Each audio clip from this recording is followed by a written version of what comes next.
everyone, and welcome to the American Scouser podcast. It's a Monday night. We are back after not the best of weekends, but we're still here. We are missing Gally, so if you're in the North Carolina, Charlotte area, make sure you guys are looking over your shoulder because he could be stalking you in that area tonight. I am your host, as always, Timuchin here in Chicago, and with us, as always, joining us straight from the stadium is Bickler. Bickler, what is happening? I'm here. I'm just laughing at myself at Gally and Charlotte. There's not very many cities in the U.S. where Gally would stroll into and be considered a danger to the social circle. But Raleigh, Charlotte just happens to be a very white collar banking city. So I'm laughing my tits off that Gally's there.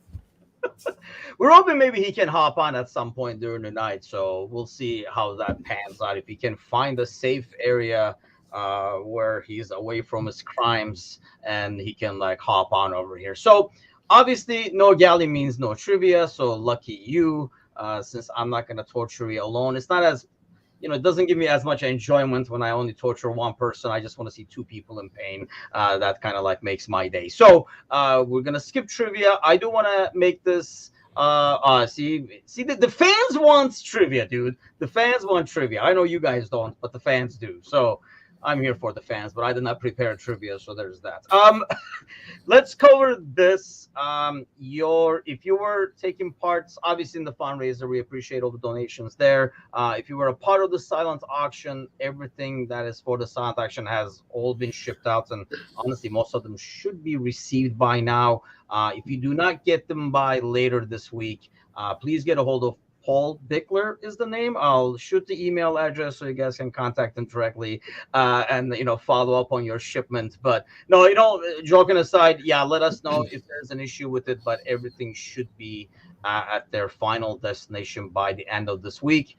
Thanks a lot as always. We were able to put together a little over $3,500, Bickler. That's not too shabby. In a world where we kept talking about $100 gets 10 kids the psychological help they need. So $3,500 goes a long way. We do have one more event coming up, a single day event. So we'll announce that later this week. That should only add up to the tally. And it's not a lot of money, Bickler, but it's better than zero, right? Heck yeah, everybody, a little bit helps. It really helps. And yeah, we appreciate everybody who was able to chip in one way or another, even if it was a simple share. We do really appreciate it. And like I say, it definitely helps us sleep better at night, being able to contribute in some sort of fashion. So this weekend was a weird one. I did watch the first half live on my phone, waiting for Layla's graduation, because you got to get there early and get your seat in the stadium and everything. The second half, initially, I watched the highlights when I got home, kind of following it live over there in between some of the speeches and stuff as I got updates. But then I tortured myself and watched the second half too, because that's the kind of torture I exposed myself to for the fans out there. What did you make of the game, Bickler? Is this basically what we were afraid of all along? And maybe I know we're going to talk about probably the refereeing decisions, but what did you make of the game? I mean, it's a shame that Gally's not here, because I was going to ask you boys if you're still more afraid of Leicester than you are Aston Villa. I mean, I don't know. For me, it's if we were going to not make top four, this is probably the way that we would not make top four, right? I mean, it's the reason that we didn't beat the likes of Forest and Leeds and all those other games that we shouldn't have dropped points in. And I think Villa's a tough team, but I think the draw was sort of reminiscent and sort of just a microcosm of the entire year in one game. I mean, I didn't think we were particularly sharp in possession. We struggled winning the ball back in the final third. There wasn't much of a press for much of the game. I think just we looked vulnerable in transition. I mean, all the sort of low points that we hit on throughout the year with this side, I felt sort of happened in one match. And I think part of that is just where this side is in general. I think the other part of that is Emery has had Jurgen Klopp's number for a number of years now, going all the way back to the Sevilla final. And I just think he sets up a midfield that makes it very, very difficult for our system in general. Yeah, it was more of a reality check, wasn't it? I mean, you watched that first half, and it was more like, I know we were on this run, but we said this last week too, and heck, the week before too, that, when I gave percentages of the top four, it was more about us winning all games that I was keeping the percentage low than other teams losing points. It almost felt good in a sick kind of way that United won, because I think I would have felt a lot worse if United lost points against Bournemouth and we drop points on top of that. I mean, you watch that first half. Um, I mean, mind you, they also missed a penalty kick in that first half. And it looked like, and Klopp talked about it after the game, they looked like in a rush. When we had the ball and we were attacking, it almost felt like it was the last 5 minutes. Heck, we don't have that much of an urgency sometimes in the last 5 minutes of a game that we showed. And it wasn't even urgency. It felt like they were rushing things in possession. Yeah, that's true. I mean, it's hard to fault them though. I mean, we talked about this lack of urgency all year, and then they played a game where it felt like they were in injury time since the second minute, right? I mean, and I think part of that is because like one of the things that Villa does do is similar to Brentford. They just slow the game down a lot. And so I think we played like a team that felt like we were going to have very limited chances. And as a result, I think we probably were just like a little bit careless on the ball at times just because we were rushing. I don't think we were as careful in possession as we probably needed to be early on. And yeah, I think we just struggled to really retain possession early on and sort of like create any sort of rhythm in this match in general. And honestly, like, I mean, we can talk about how this has kind of been a set starting 11. Like for me, like this match was the match where I would have rolled out Bobby. Like if anything, you need help in the midfield, and I know Gakpo can do it, but like if this is really Bobby's swan song, which it is, like why not roll with him? I mean, he can still like he's got one more match to kind of put it together. Do you get 90 out of him? Maybe not, but then he walks off at 65 to a standing ovation. Like I just would have rolled with him from the get. I understand why we didn't, but I would have done it differently. There's a lot of things going on. I mean, I think it was really tough to watch Diaz in his current form continue to struggle. I have real concerns about Diaz's lack of willingness to take people off the dribble. Like, I mean, which is where he was at his best and most terrifying was when he would take people right down the line. He had the chance to do that several times and opted to turn inside and slow the play down. And that is something that I think we're going to have to keep an eye on. And it's something that's worrying for me in general. So yeah, a lot to unpack. But yeah, I mean, I just think that we were a sort of culmination of things we've been all year. And that in the end of the day wasn't good enough. Yeah, I think with Bobby, I felt like it would bringing him off the bench. I think we talked about it on like the Friday's morning show, and we were kind of torn too. Like, do you start him from the beginning because you're going to get a performance out of him with just everything going on? But is it worse to take him off in a game maybe he didn't perform well in, as opposed to kind of like inject him into the game? I almost felt like he came in too late. Because it was a great way to bring the stadium back into the game full force and get like the Enfield behind. I almost felt like he came in too late. I would not even have minded him coming in at halftime, to be honest with you, so that, you kind of get that impact of him coming in. I mean, Brian says Diaz still not 100%. And you can kind of tell what I do not like is not only sometimes, yeah, he did not take the people off the dribble, but it felt like he was forcing it at times too, instead of maybe playing within the game. I think he was one of those players in particular, I felt, that was playing in a rush, like the game was almost over, we got to do something kind of thing. But I think you make a good point. I think Villa slowing the game down gives you this psychological thing that we're only going to get 20 chances, so got to make everything count. And you kind of like, push that pass a bit harder, which makes it go a bit shorter, go a bit faster. We know how that works. Makes you think maybe when you don't want to think and just play on impulse and stuff. What do you make of that whole ordeal? I know Klopp said after the game, I'm not going to say it because when I say it, it only becomes like, oh, Klopp is complaining about it. But the amount of playing time in terms of what they add to the game, I'll be honest, it's annoying and makes the games last forever.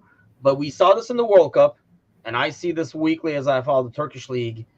They add a lot more to the games based on the number of substitutions being done, based on how slow down the game gets. I mean, I would say every game, every half at minimum gets 7 to 10 minutes added. I know it feels a bit obnoxious, but at the same time, Bickler, it's at least brings back some of those minutes that the other team wasted. I mean, to me, this is just another version of like diving, right? I mean, we've seen several times where like somebody has blatantly dived and VAR has got involved and basically rolled it back and basically rolled it back and changed the call on the pitch, but like there's no yellow card, right? So like where's the incentive to not do it? It's the same thing with time wasting. As long as there's not incentives for players not to do these things, they're gonna do them.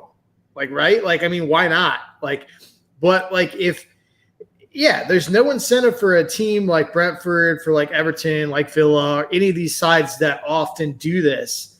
There's no incentive for them not to, because they know this is their best chance to pull points in certain situations. And so like, I don't fault these teams, but yeah, I do fault us not having a system where we don't address it correctly. And not only do we not address it correctly in terms of overall time, there's a distinct difference in how we treat time added on the first half and second half, which is crazy to me. Because we see games where there's just as much time wasting in the first half, and we have like 2 or 3 minutes, maybe at most. And then at the end of the half, there's always 6 or 7 in a game that has a lot of it. But like, it doesn't make any sense to me. I don't know. I don't understand it, other than the fact that like English referees right now are getting so much shit, well deserved, for the standard of refereeing in this league right now, that I think they feel like the added time on thing is another thing that if they add too much is going to be highly scrutinized. You know what I mean? Like if they add 10 minutes, like sense. That's going to be another talking point, and they just can't have it or just don't want it. That's the only reason that I can think of as to why there isn't, because there, like we talked about what the Brentford match and the fact that there was like literally under 55 minutes of actual gameplay in the match. I think it was something like 49, which is absolutely insane. You're telling me that almost like that you're essentially saying that like literally 45% of that match was just dead space. It's so weird to me, like that we're not accounting for NBA. Yeah, right. Like so legitimately, we should have added on like what 40 extra minutes of time, and we got maybe 8. Like, well, I think that's because they do not really add time for wasted time. The reason you usually see more time added in the second half is substitutions. It's almost like how many substitutions times 20 seconds, and there we go, kind of an ordeal. They don't really keep time of how much time wasting was done. It's either injuries or substitutions, I think, are the only things that are added. But you got to make it, I mean, the rule, like the 6-second rule, like what even happened to that? Because I have not seen it enforced in ages. And the only player that's been aware of it and whining about it is, rather accordingly, the whiny face Jesus. I've seen it at Arsenal games, like counting how long the goalie's hanging onto the ball. That's like, amazing. Because with his whiny face whining about it. And I was like, I mean, hey, he's doing one thing right, because what happened to that? Because if you're going to do that, see, like the diving thing you were talking about, I think it's kind of tricky because it's very subjective. I mean, sometimes you can clearly see it's a dive, whereas sometimes it's, well, that's not enough of a contact, or he exaggerated the contact. Well, you can't necessarily say there was no contact, it was diving. So it has to be, you have to take the subjectivity out of it. And the only time to do that is basically tell goalkeepers, you got to put the ball in play from a goal kick, I don't know, within 10 seconds or something. But I don't know if they would ever do that. Even if they did do it, if they would enforce that, because this is like the standard issue now. Call everybody close, look around. Nope, this shit ain't working, guys. Go up. Let me back up. Hold on. Now that I'm going to kick it long, let me resituate the ball. There you go. That's like 20, 30 seconds of your We non. got to get these fellas like an NBA shot clock. You know what I'm saying?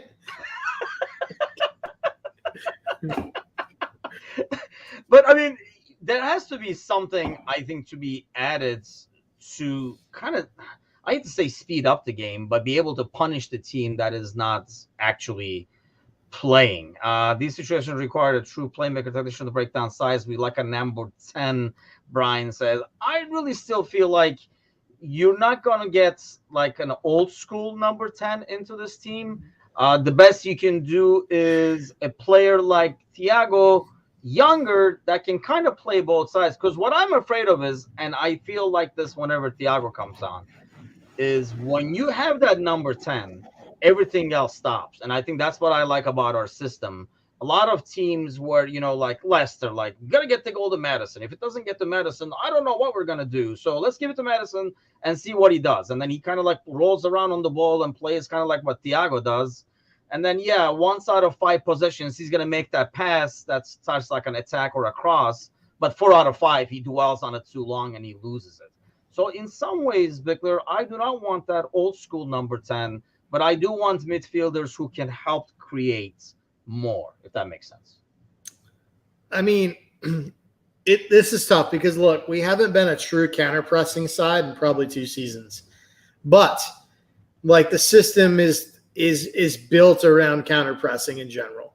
And if you're really going to counter-press and you're going to win the ball in the second half of the pitch, if you look at the systems that do it really well between what's the guy's name that started with an H at Southampton that was at Leipzig? What's his name? He's no longer there, obviously, because he was fired.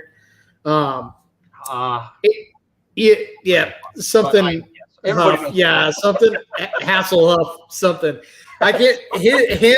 Writer, yeah. Pep, even Jesse Marsh to some extent, and obviously Jurgen Klopp. These managers that play counter-pressing football, they don't play with the 10 for a reason. It's because the system can't compensate for that 10 defensively. You can't counter-press with the 10 and stay tight enough like as a midfield.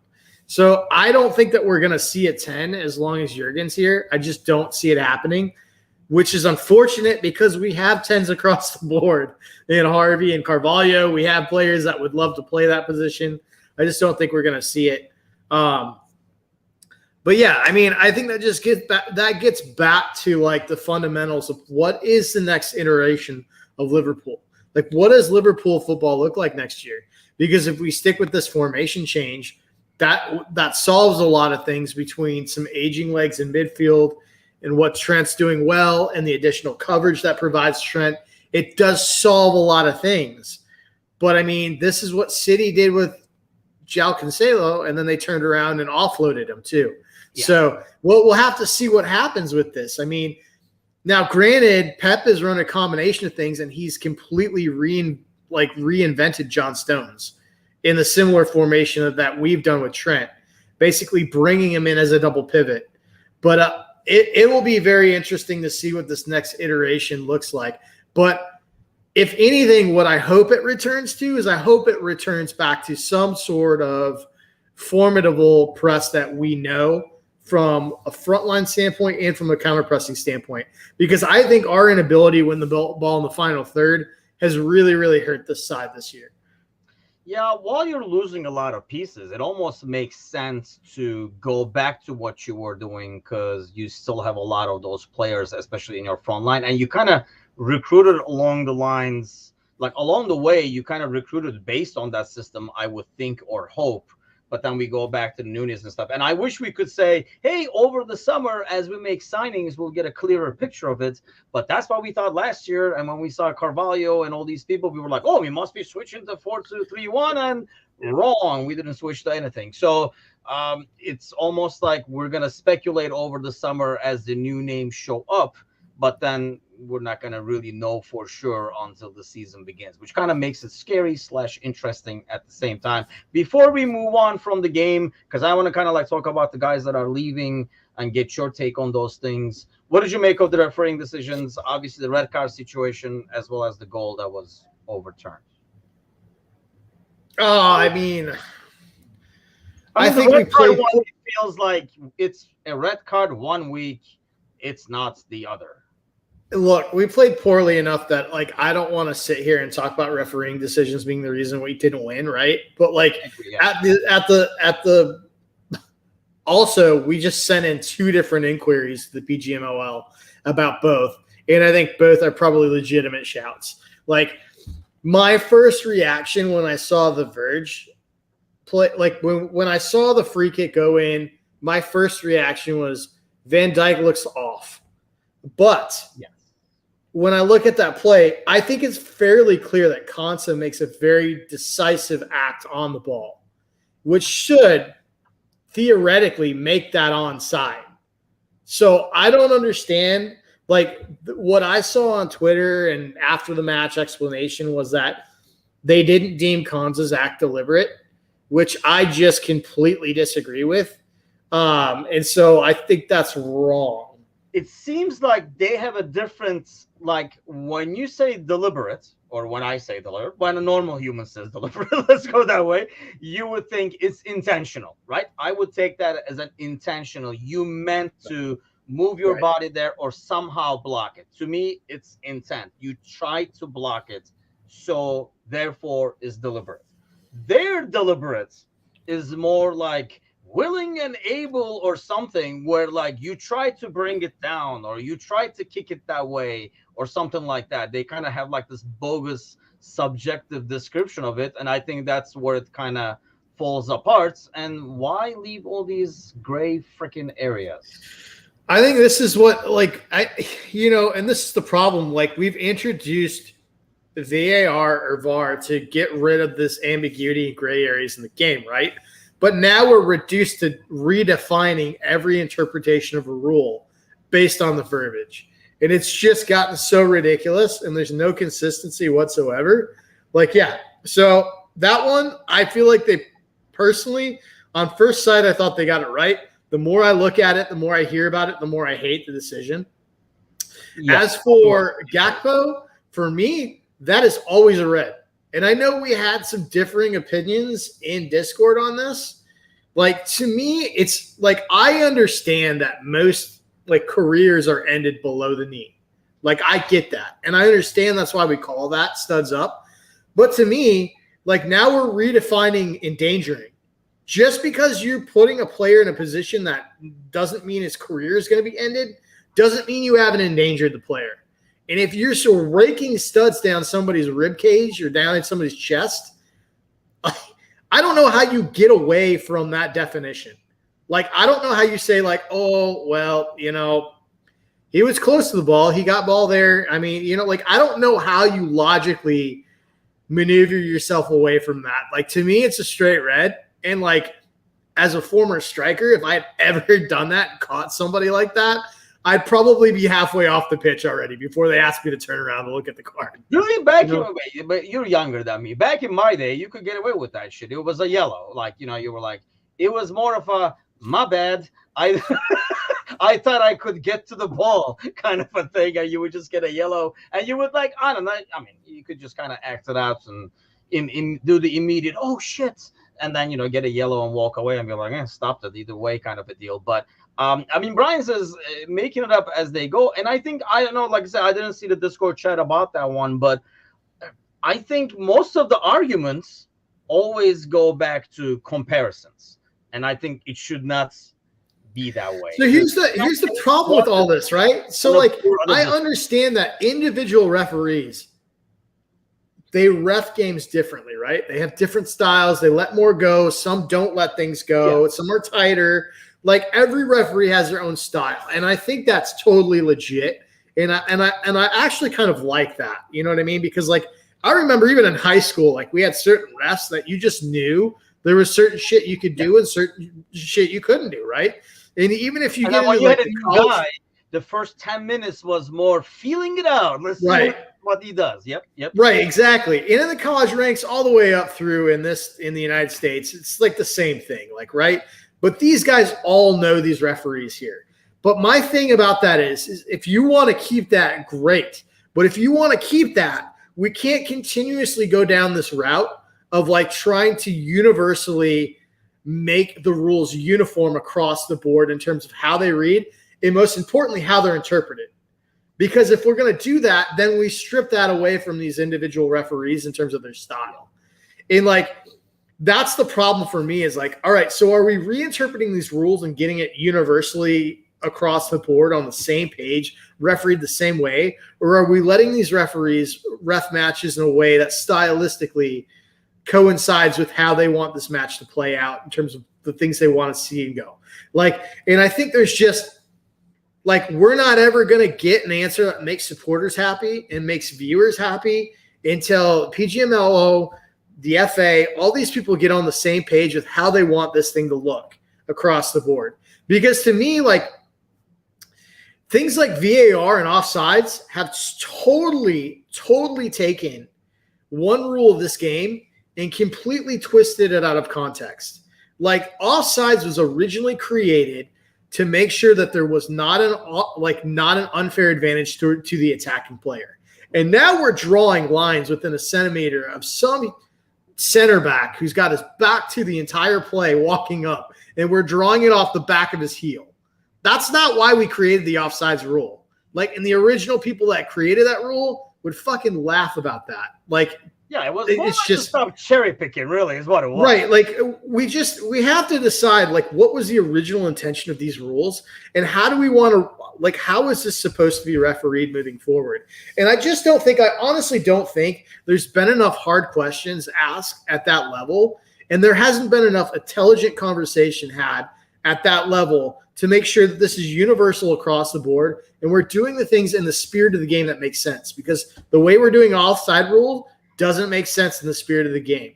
The way that we're looking at like that challenge on Gakpo, like, dude, what are we doing? Like, what are we doing? See, the challenge with that is, and I understand, like Brian says, there are certain rules that are set in place for reasons. And I go back to, like, I agree that every ref kind of, this is at every level, like kind of like referees it differently, right? And you start playing the game and you kind of know, oh, this guy's going to fucking call everything. Right? Or anytime somebody falls, this guy is calling it.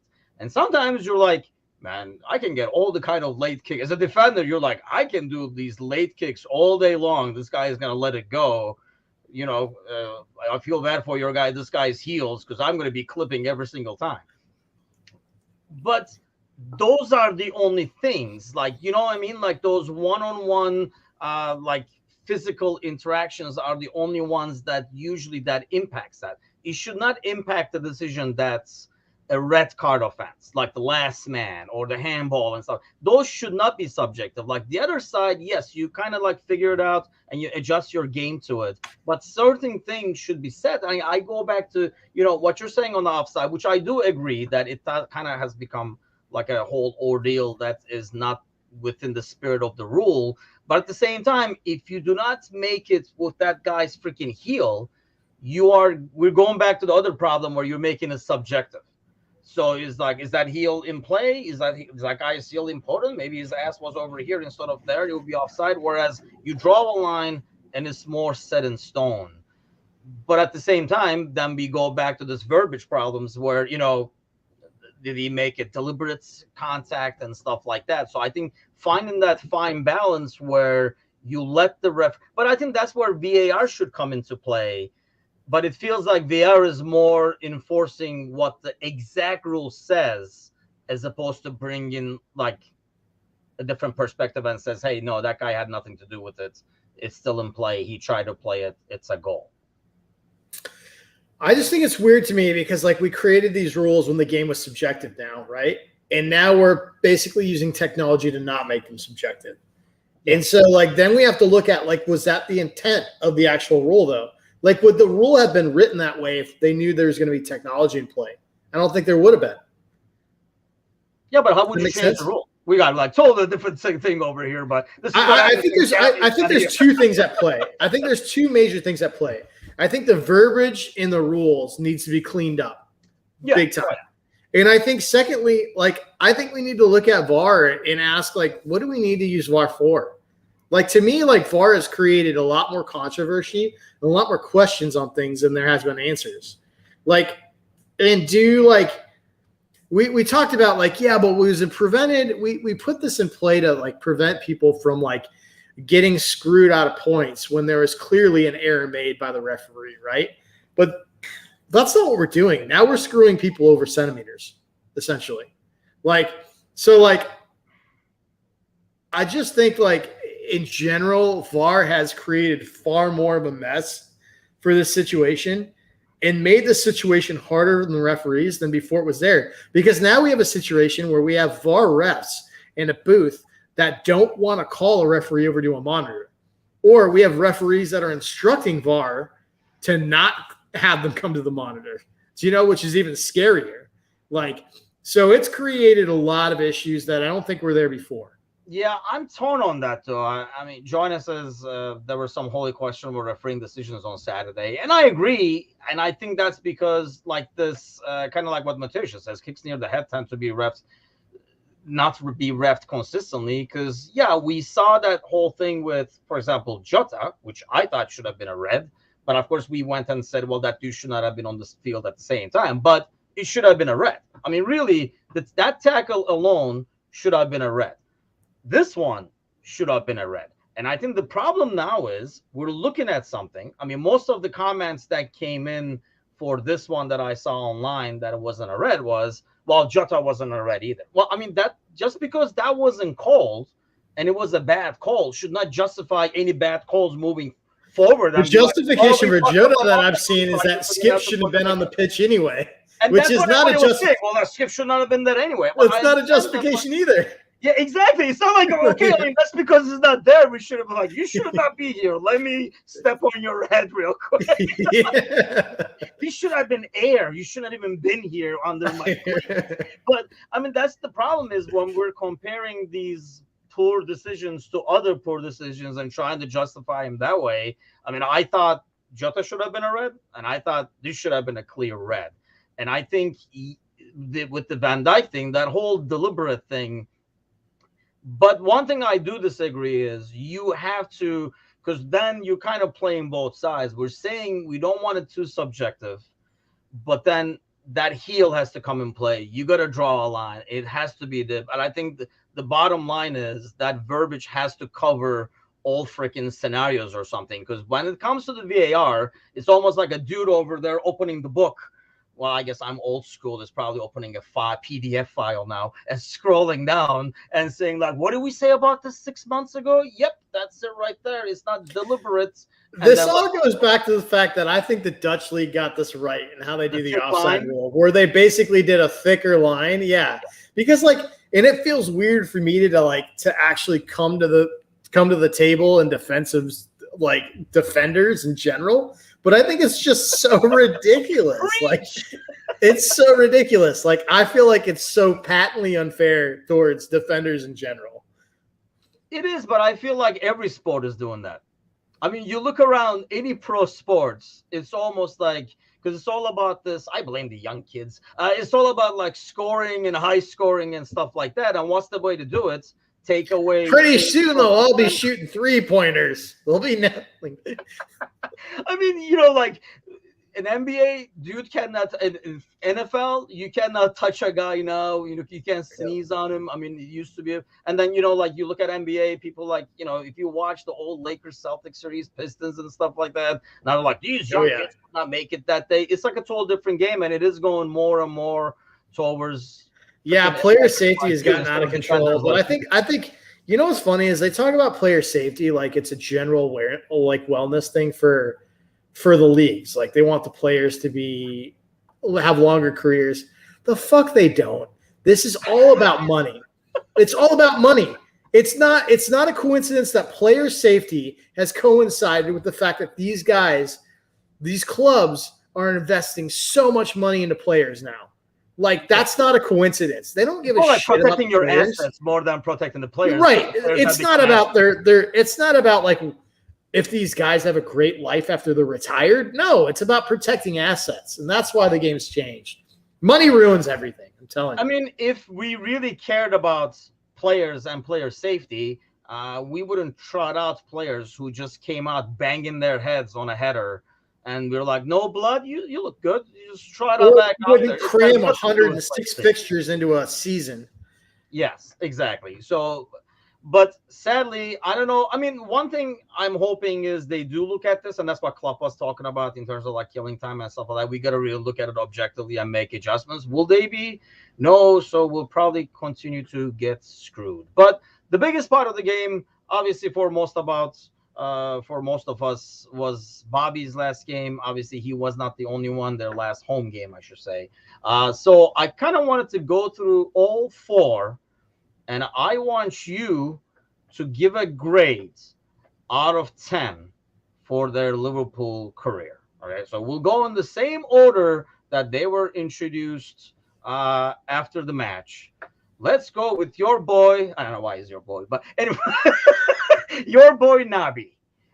Nabi lad, what do you give Nabi? What does all the listeners listening in live right now give Nabi as a Liverpool career out of 10? What do you give him? Are we going pluses or minuses too? Or are we just doing straight letter grades? It's out of 10, so it's going to be hard to do letters, but Oh, so it's 1 out of 10. do you. So I was close. Well, you said we're going to give grades, and then you went 1 through 10. Oh, so, yeah, I'm old school, man. Out of 10 grades. Okay, great. I just want to consult the verbiage and the rules first. Like, okay. Go to VAR. Okay, out of 10. I'm assuming 10 being great and 1 being terrible. Well, yes. Okay. On, this is worse than trivia. We're like, now I'll go with trivia. I mean, with Nabi, I'll go 3.5. You had to go halves and shit too. Yeah. Is that well? Here's my thing with Nabi, right? The reason that I think Nabi gets moved down so much is because of the amount of money spent on him and the expectations. Yeah. Right. Okay. Like I think when Nabi was fit, like I almost want to scrap this entire year because I really think that when he wasn't named to the Champions League side, he basically folded it in and said, "I'm done. I'm not playing anymore." And I think everything else that we've basically created in terms of why he's not playing are excuses to cover up the fact that he basically locked himself out of the team when he didn't make the Champions League squad, which to me, it's kind of crazy he didn't make the Champions League squad because I'll tell you what, when I think he's fit, there were often times when he was arguably our 3rd to 4th best midfielder.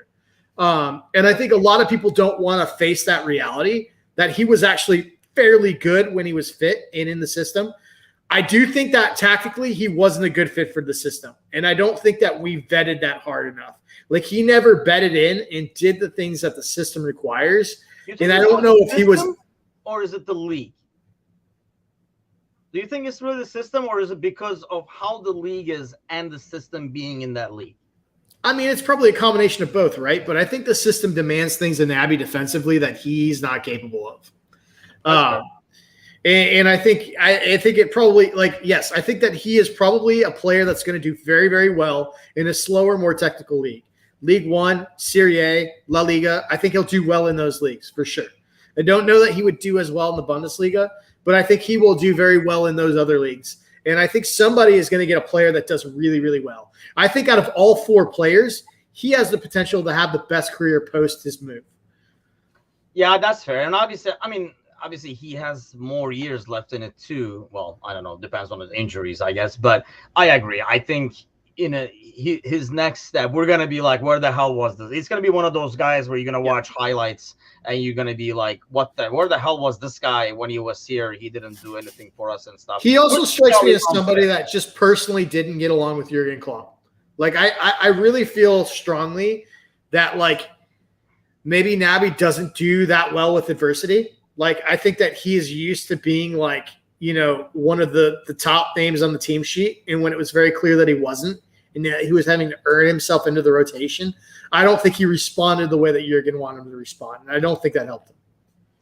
I agree. And I think part of it was from being one of the top pieces to being just a complimentary thing. I don't think it's helped him. And then when he was injured on top of that, and it was kind of like became an afterthought. And we know how Klopp works. You don't just come back and start again. You kind of get 15 minutes here, 25 minutes there. You slowly kind of work yourself back in the starting 11. I think for somebody whose spot was guaranteed, I don't know, like it would be similar to, I don't know, like Mo or Van Dyke or somebody like that going to a different team and not always, getting the same guaranteed treatment that they were getting, the automatic respect they were getting at their old club. And I agree. I would give it a 4 too. I don't do the halves. I'll round off your 3.5. I agree with the 4 because I feel like it is mostly based on expectation, though. I think if he was a Taki kind of a purchase, we might give him a 6 and move on. But I think because of the price tag and the expectations he came with, I think 4 sounds fair. And yeah, everybody's kind of like sending him to France to be. So I think any league, I kind of count Bundesliga as well. I think he would do well. Where he has more time on the ball and he can kind of like in a system that works for him, I think he will do well. James Milner. I mean, I felt like I say out of this squad. I mean, I love these guys. I mean, this has been like a really likable squad overall the last 3-4 seasons. But this guy, along with Bobby, has been kind of like on top of my list in terms of guys I respect. I mean, Handel is on that list, you know that. What do you give Milner? I'm not allowed to do half, so I'll go 8. And I'll tell you why. I know. That's high, actually. Okay. Oh, high. Okay. All right. I thought it seemed low for him because, like, he came on a free, right? And he gave us a lot of position versatility. He gave us a leader in the dressing room. He gave us a fitness warrior who sort of raised the expectation for these guys from a fitness standpoint. The reason I don't give him a 10, there's a number of reasons. One, I don't think he contributed enough from a first-team standpoint. Secondly, he was on some really, really big wages until he restructured his contract. Not his fault, just what happens when you come on a free. Your wages get sort of inflated. But playing on those big wages, I would have liked, to me, he peaked in, was it 18, 19? What was the year we won the Champions League? 19, 20? No, 18, 19. 18, 19? That year, he had something like almost like 14 assists or something crazy in the Champions League. Like, he absolutely tore it up and was playing a lot in an integral part of that like midfield rotation. I think that was when he was at his best. I just felt like that window was really short, and he really got pigeonholed to playing like fullback depth a lot more than I would have liked him to. Also, not his fault. But yeah, for me, he's an 8. I thought he was like, I mean, you can't ask for anything more on a free from in terms of like having somebody who's going to provide you with longevity, stability, and leadership. And across the board, he provided all those 3 things in spades. 8 is more than fair, I think. I would even contemplate 9 for him. Brian is giving it a 10. I think the fact that he was literally a backup for like 4 or 5 positions at the same time. I think we just didn't use him in goal by itself, and coming on a free transfer. It's kind of like the reverse of Keita. First up, maybe we would give him a. Would it be fair, for example, like if Milner was signed for 25-30 million, would you lower his grade down to 7 or something like that? Because the value overall goes down? No, he just wasn't available enough for me to do that. I would still, even if we got Naby for like 30, 40 million. No. I'm talking to Milner. Instead of a free, for 25. Or something Milner, like 30, 40. Yeah, for sure. Yeah, for sure. Okay. I think he's still been a great buy, even at 30, 40 million at that age when we got him, for sure. Yeah, I think that's why I think 8. Trevor says 8 is perfect. A blend of leadership with a small window of steady production. And that's the thing. I think he was able to give you everything we needed or wanted out of him. I think we wanted his leadership. We wanted him to set the example. And I mean, the guy played right back, left back, midfield, defensive mid. I think he was the perfect guy to try it out the kids with in a League Cup game, FA Cup game, and stuff like that. So I would definitely give an 8. And I think that's the only reason I'm not going 9 or 10 either, because you did not see him consistently as a part of the starting 11. Even, in the top glory days, he was still part of like the, out of the 4, he would be rotated because of his age and everything. But I think, man, it's like definitely going to be missed. I mean, it was a guy to kind of like admire his attitude and like how he carries himself, how he talks and stuff like that. So it'll definitely be a guy, if he does go into coaching moving forward, it's definitely going to be a guy that you're going to root for, to be successful as a manager just because of his overall demeanor and everything like that. For sure. Moment of silence. How many more time? I can't even say great opportunity for him anymore. What do you give Ox? This is kind of like a tricky one, and I know you'll probably go lower than I will, but let's go. Oh, this is Yeah, I mean, I'm going to give him the same. Honestly, I'm going to give him the exact same grade that I'm going to give Nabi. I give him 3.5 to 4. Look, dude, he had how many years of productivity did he have? Like maybe 1, maybe 2. Like I just don't think he had. Now, granted, people forget, and I know you're going to say this. People forget that his years of productivity, where he was in the side, he scored some big time goals when we were making title push, for sure. But that window was so limited and so small, and he was on pretty high wages for this entire duration and just never available. I think it was a combination of the fact that, you asked me about Nabi. Did it have to do with the league or did it have to do with the system? And I said, I think it's a combination. For Ox, I don't think it's the league. I think it's the system. I don't think the system was ever a fit for this dude, and he couldn't figure it out at Arsenal either. They liked to play him wide, but he didn't want to play wide. He wanted to play centrally, right? And we offered him opportunities to do that. He just never gelled into it. And I think the system demands way too much defensively, very similar to Nabi, where we needed things from him that he wasn't capable of producing in that midfield. And I think his time of production was so limited. That's where I land on him. Big wages for not a lot of return. That's harsh on my boy Oxter, I think. Wait, see, now let me ask you this way. Do you take a prime Ox over Jones right now, for example? Because I felt like he filled that role perfectly. The attacking side of this midfield, being able to shoot from outside the box, be a threat when he's moving and facing the goal with the ball in his foot. I mean, I thought he brought it. I'd give him a 6. Mateusz gives a 6 as well. And I think that's because I feel like if he was healthy, we would probably be talking a 7 or 8. I don't want to take his health. Guys, he wasn't healthy. That's the thing. Is he wasn't. And you're asking me to pick him over Jones, who I don't know. We don't know what Jones's ceiling is. We don't. Ox missed more time than Nabi. I guess that's fair, but that was more like a comparison in terms of prime form Ox that we saw right before he got injured against Roma. Wouldn't you want to have him right now in this midfield as that third midfield over Jones? But why isn't he? Why hasn't he? He's gotten no time. He's gotten less time than Nabi has. And he's been injured. I mean, in terms of games, I mean, especially the last couple of seasons, I mean, 21, 22, he played 17 games. This season, he's only featured in 9. And, yeah, I mean, his production since after, the 2019-20 season, after the title-winning season, basically, has been, downhill. But dude, I can't go above a 5 for a guy who's never available. I can't. I'm sorry. I can't. I stick with my 6, and I think mainly that could partially be because I take some points off of Nabi for attitude overall, and that's because you spent 3.5 years saying this is a big chance for Ox. It is a big opportunity for Ox to get a 6 from me, so I will give him that. I will give him that.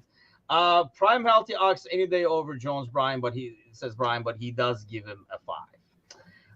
Last but not least, Bobby, an easy 10. How fucking dare you? Yes, definitely a 10. Redefined the position.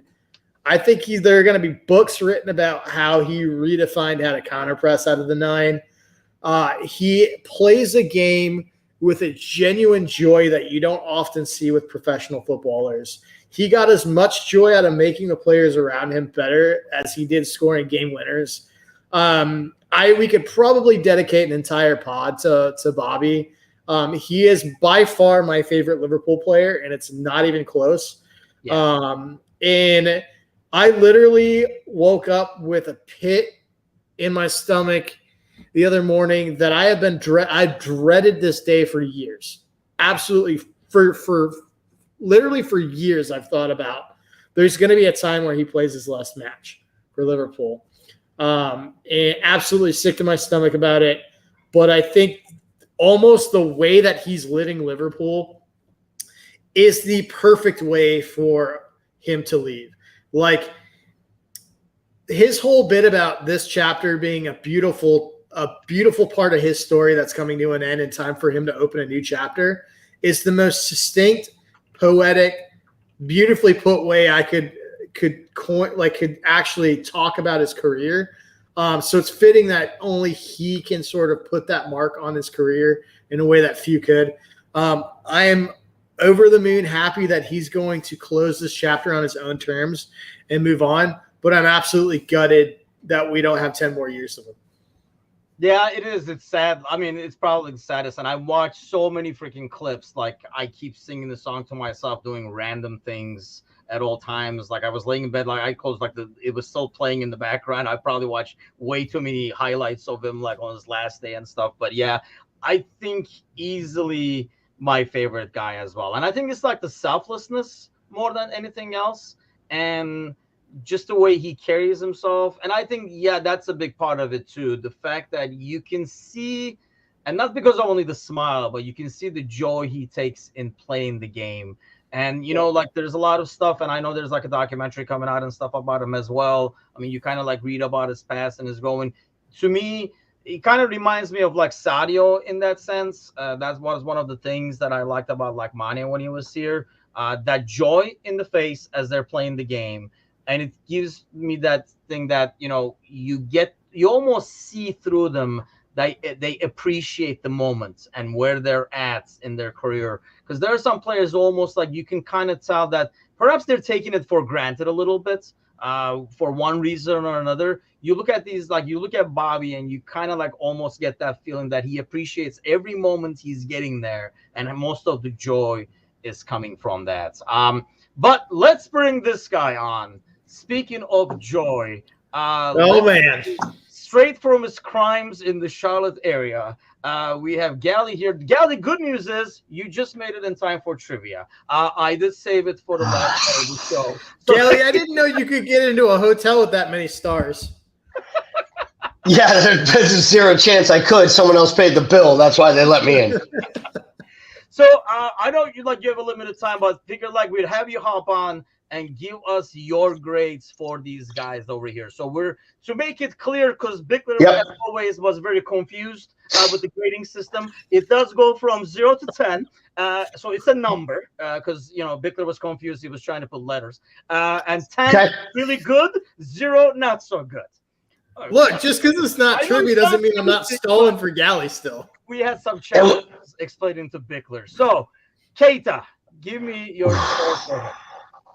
So I think if I was actually grading Naby Keita, honestly, I think it has to be somewhere between like a 3 and a 5. And that's on his overall impact. I just feel like it's an incomplete for me. Like, I'm not going to lie. Like, it's an incomplete. That's what Naby gets. Like, if I were a teacher, I would give him the grade of incomplete because I don't feel like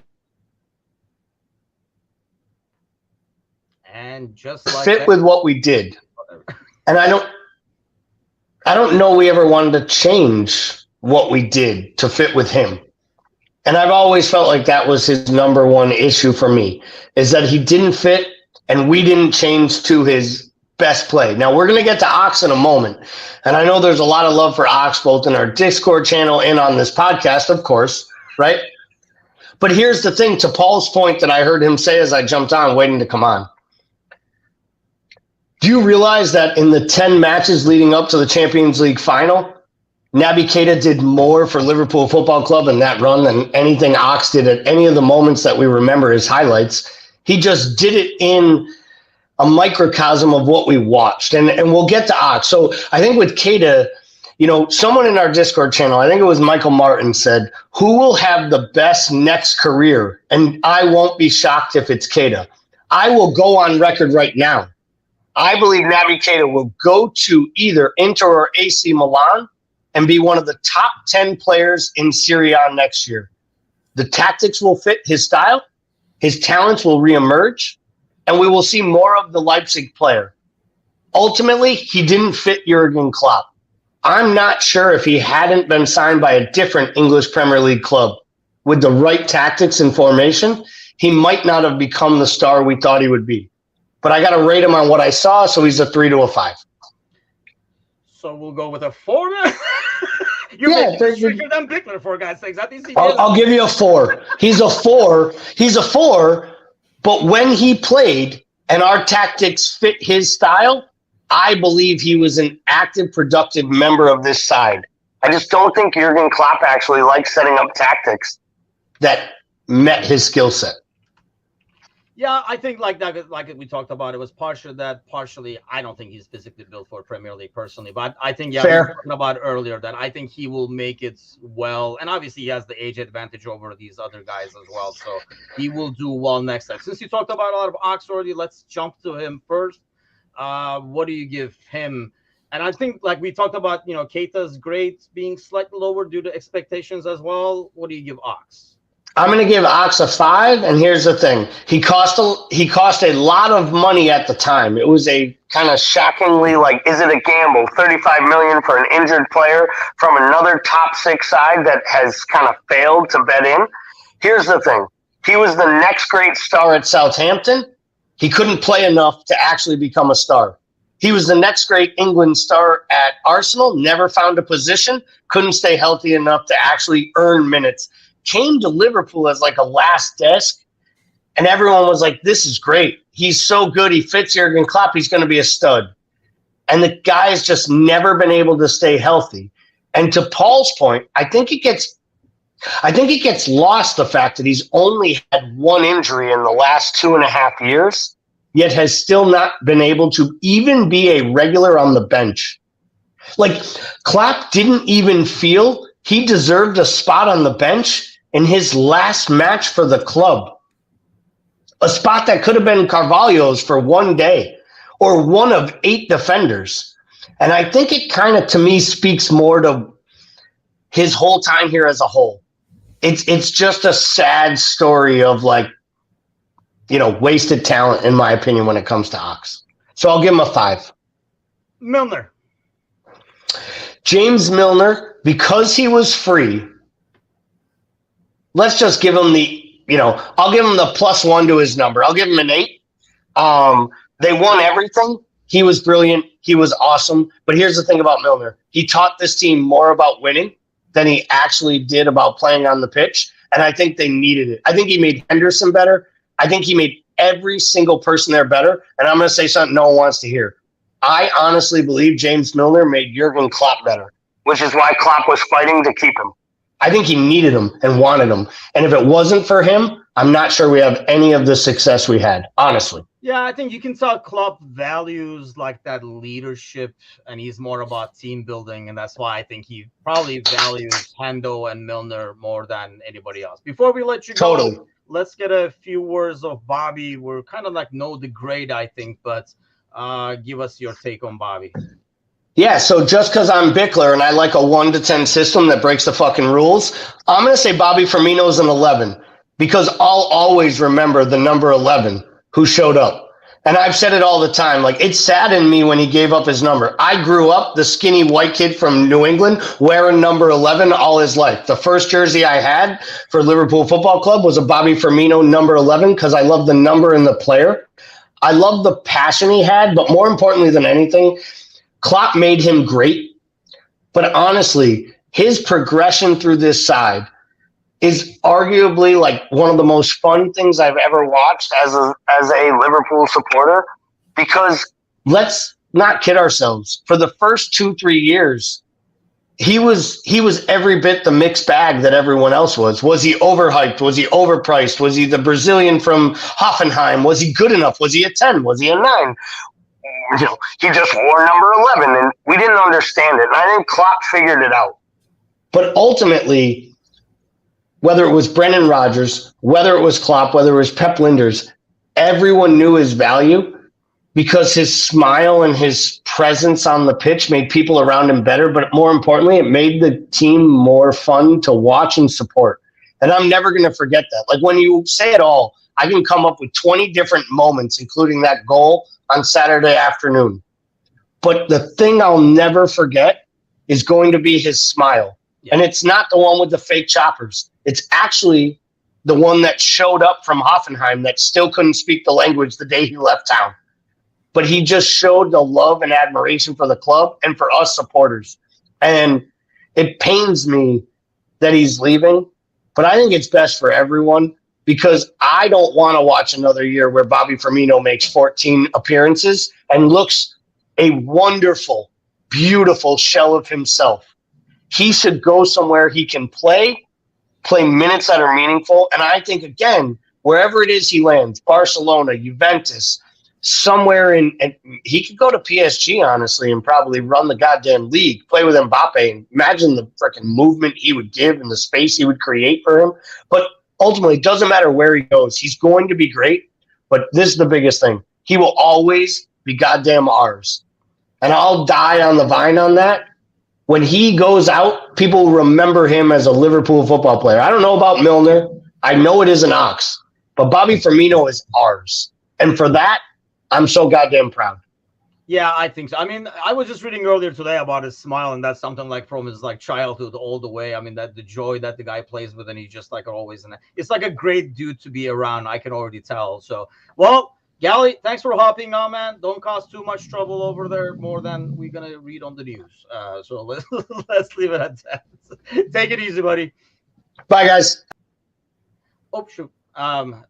Man, like he's like in the hotel, that just looks dangerous over there. Okay, so yeah, I mean, that was like a sad part of the weekend. Obviously, just watching it afterwards, it's the guy we're gonna miss. And I agree with Gally. I think of all these guys, I don't know about Milner. I'm a little torn on Milner in terms of what people will remember. Will they remember the Liverpool Milner? Will they remember the City Milner, you think?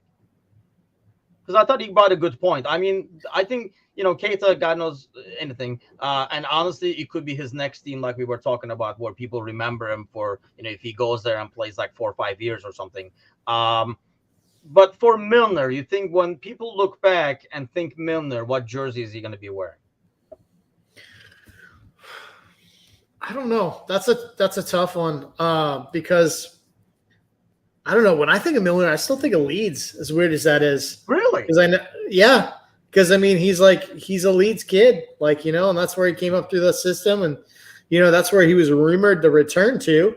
I don't think he's going to now, but yeah, I don't know. I don't know like what his sort of legacy will be when people think about what kit he's going to be in. I don't know. Yeah, that's a weird one because when he brought that up, I was thinking of all the other guys because, I mean, I agree. I mean, I think Bobby, anybody, when you say Bobby, they're going to think Liverpool. But I don't know about Milner. I don't know about – I mean, Ox, honestly, most people will probably think Arsenal, I would think, right? Yep. Keita, God knows, more than likely, like I say, it would be. Sparky says Liverpool Milner because he was a star at Liverpool, a City, one of so many stars. Was he a star at Liverpool? But I don't think – will people remember him more for winning stuff at Liverpool, I guess, compared to winning stuff at like City, for example? Or are we just thinking Leeds because, you know, we always like pictures like first starts and stuff like that? So that's like an interesting one we should make a poll out of. But here's something we should make a poll out of. Southampton game. What do you expect? How much stock do you put into it? Do you even care, or do you still keep it almost like a extended preseason? I'm more concerned about whether Chelsea can score a goal versus United. What we do for Southampton, to be perfectly honest. Do you still hold hope for top 3?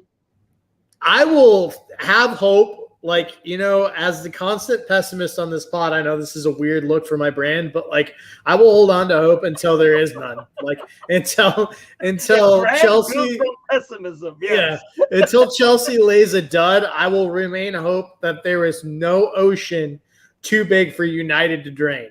And so I will So that's what I'll be hoping for. As for Southampton, I'd like to see a solid win. I don't have any lineup predictions. I feel like we should probably put out a relatively decent and relatively strong lineup. Yeah, I'm kind of torn on it as well. I just don't want to. I don't hold any hopes for top six. To be honest, losing both games seems a bit tricky to me, especially seeing Chelsea. I can't. I mean, I know they have the talent to make something happen, but you would think United can scrape a draw out of one of these, at least in the worst case scenario. And I have feeling Bournemouth was the game that I was holding more hope for. To be honest with you, no hope for top six. Tamuchin. Did I say top six? Really? No, top four. I think I'm at 6%. Maybe that's what I mixed it up for. I'm at 6 to 8% all the way down from 34. But yeah, but Southampton game, I do agree. I'm hoping that we get the easy win. I really want to see the same lineup being trotted back out there to figure out what we have, see how much more of Diaz we're gonna get. I think it's going to be an interesting summer, which I'm sure we'll talk a lot about moving forward over here. But as I mentioned earlier, though, stay tuned because the one-day event is going to correspond with the Southampton game. We'll announce that during the week. And then we will be back. I will be back Wednesday morning with the morning coffee show. Bickler will be causing havoc in North Carolina. And we'll see if Gally ever gets back home from Charlotte. So that should be an interesting. See if I got to drive 3.5 hours to get Gally out on bail. Yeah, at least you're closer. There's no way I'm driving over there. So you will have to wait till I'm on vacation Outer Banks, and I'll swing by and pick him up like 3 weeks from now. That's his best shot probably for me bailing him up. But thanks to all those listening, chiming in. Do us a favor, give us a share. Our YouTube channel, especially, we're throwing out there shorts and clips left and right. Make sure you pass the word so we can increase the exposure and the followers and the numbers over here and make Bickler famous. Help us make Bickler's optimism famous. Trevor says, let's not do that. The eternal optimist. Yes. Yeah. Have a nice week, everybody.